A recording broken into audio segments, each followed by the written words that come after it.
Welcome everyone to this week's video. Today we are on Fish Friday number 51 and we have an awesome one for you here today. Today we're going to be talking about a fish that has been the subject of many documentaries, many scientific articles, took the entire world by storm, and yet a lot of people still don't know a lot about it. Today we are going to be talking about the coelacanth. More specifically, the West Indian Ocean coelacanth. So coelacanth, or scientific name Latimera chelumnae. Again, that is Latimera chelumnae or columnae or something. I'm not entirely sure. I'm pretty sure it's chelumnae. But this is the West Indian Ocean coelacanth.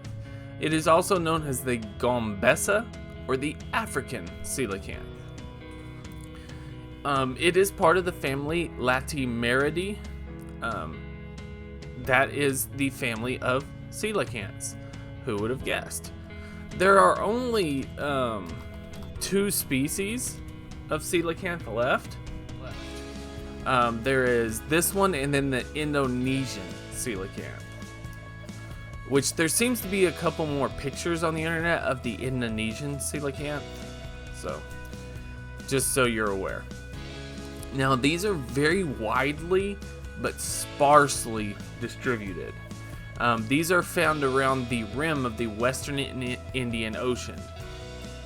What I mean by that is basically you take the western side of India and draw along the coast all the way down to the southern tip of Africa. That all of that coastline, those coelacanths could be found in that area, but they're actually not. They're very sparsely, meaning that there's like colony here, and then there's a colony way over here, and there's a colony way over here. These are actually pretty endangered, and their numbers seem to be going down significantly. The reason why these are, so little is known about these is these are found really deep. These are found somewhere between 180 and 210 meters usually. That's 590 to 690 feet, so 600 to 700 feet deep. And that's just usually. Sometimes they've been found as deep as 243 meters, which is 797 feet. And I believe there are reports of them being significantly deeper than that. Another reason why so little is known about these species is that these live in underwater caves. They'll spend the daytime in the caves, probably for protection. These things don't really move fast. They don't really have a whole lot going for them, so chances are there are things that are predators for them. So they hang out at night in those caves, and then at night they'll leave the caves and go to nearby feeding grounds. It seems that has to be part of the habitat as well. Just a little fun fact, there have been some individuals that have been seen performing headstands as feeding behavior, meaning that they're basically straight up and down getting prey. And I almost made this the interesting fact. But I didn't quite do it. This behavior is made possible because the coelacanth has an ability unlike any other vertebrate in the world. And that's that it can move both its upper and lower jaw. In fact, every single vertebrate that has movable jaws in the world today can only move one jaw, whether it's up or down. I don't know of any that can move only their upper jaw and not their lower, but they cannot. Basically, the upper jaw is always usually attached. You think how a skull goes down, this lower jawbone is a separate piece. Well, these have an upper and lower jawbone completely separate. Really interesting. Something about this is these are a bigger fish than you think. I couldn't find any of the West Indian Ocean, and this picture's not doing it justice.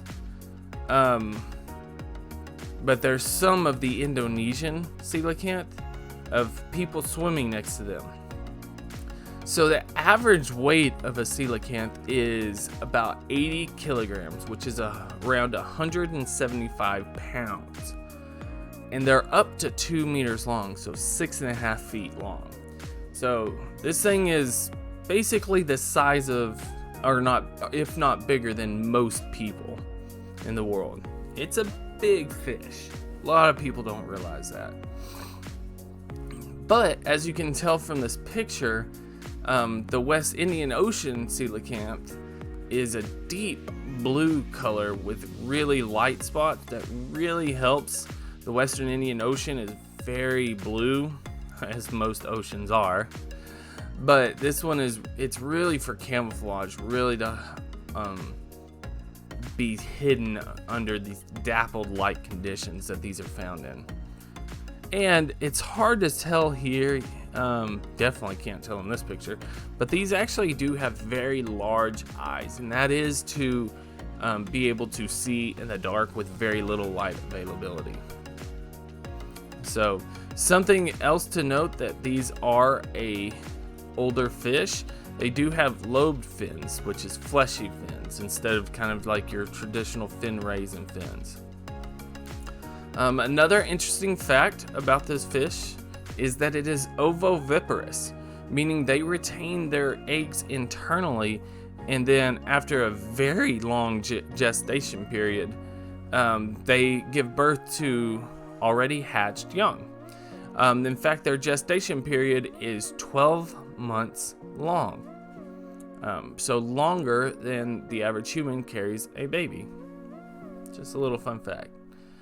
But now for the real interesting fact, probably the most well-known fact about this as well, is that this is a fish that we thought had gone extinct hundreds of millions of years ago. We thought the coelacanth was extinct. This was a fish that was around in dinosaur times. There's fossil records, and everyone was just assumed that it was extinct. None was being found. And what had happened, and many people know this story as well. They know that this is a living fossil, and they know that it was found. But a lot of people don't know how it's found. On December, in December, I believe I have, yes, December 23rd, 1938, Hendrik Goosen, who was a captain of a fishing trawler, came when he pulled into port in South Africa after trawling for fish. He phoned his friend, who is, I gotta remember her name, Marjorie Courtenay Latimer. Latimer was a curator at the East London Museum. Basically, he would call her whenever he had a odd fish for her to look at, see if she wanted, because at this point in time, museums were really looking for anything to display that they could. And what happened is she came to look at it. Goosen tried to keep it, preserved and everything, but it didn't hold its. Now, most of the time when you find these fish, if we can go back to the, most of the time when you see these fish, you're going to see them much more like this, dried out, preserved. Basically, it seems that they lose their color very quickly after death. But Goosen tried to preserve it, but it just couldn't. He just could not get it there. Became this dark grain as it browned out. But really before Latimer got to the harbor to sit. So when Latimer came to the dock, she had no idea what this fish was. She had never seen it. She had no description of it in any of her books about existing fish. So she contacted her friend, who is Professor J.L.B. Smith, who, to identify it. Sadly, Smith was on Christmas vacation. And so what she did is she sent it to a taxidermist. And when Smith returned, he looked at the taxidermied specimen and was like, hey, I wonder what this is. But as soon as he saw it, he immediately knew that it was a coelacanth, known only from fossils. So this became known and is really known as sort of the first living fossil. Animals that we had thought had gone extinct long ago, but are actually still around, or animals that were known to be long around, but this is probably the most well-known living fossil. Also, the original 1938 coelacanth is still on display in East London, in South Africa, I believe. Yes, in the East London, South Africa Museum. So, there you go. A lot of people knew that it was found, but a lot of people don't know the story of how it was found, how it was identified, and how it took the scientific world by storm. But thank you guys so much again. I really appreciate it. I hope to see you again. If I don't, please be safe. Have a great day. Please leave a like, comment, and subscribe. If you do, I'd really appreciate it. Hope to see you again. Once again, leave those comments. Love reading them. Take care of yourselves. Take care of your loved ones. Peace.